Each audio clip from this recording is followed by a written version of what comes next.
آپ دیکھ رہے ہیں کے نیوز ایچ ڈی میں ہوں حارث علی شاہ گیلانی. چلتے ہیں آج کی اہم خبروں کی طرف. رخ کریں گے پاک پتن شریف کا، جہاں سے رپورٹ کر رہے ہیں ہمارے ڈویژنل بیورو چیف ظہیر عباس.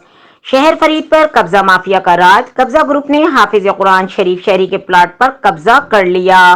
حافظ محمد اقبال گجر کے محلہ فرید گنج میں 8 مرلہ پلاٹ پر امجد علی بھٹی و بشیر احمد محلہ فرید نگر پاک پتن اور قیوم نے زبردستی قبضہ کر لیا. حافظ محمد اقبال گجر نے میڈیا سے گفتگو کرتے ہوئے کہا کہ میرے لاکھوں روپے کے قیمتی پلاٹ پر قبضہ کر کے میری حق تلفی کی ہے. انہیں خوف خدا نہیں، دھونس اور طاقت کے بل پر میرا پلاٹ ہتھیانا چاہتے ہیں. میں حافظ قرآن اور شریف شہری ہوں. ہم وزیر اعلیٰ پنجاب چودھری پرویز الہی، ڈسٹرکٹ پولیس آفیسر پاک پتن سید توصیف حیدر، ڈپٹی کمشنر سید آصف حسین شاہ اور اعلیٰ حکام سے انصاف کی اپیل ہے. مزید خبروں اور اپڈیٹس کے لیے ہمارے ساتھ رہیے گا. تب تک کے لیے اپنا خیال رکھیے گا. اللہ حافظ.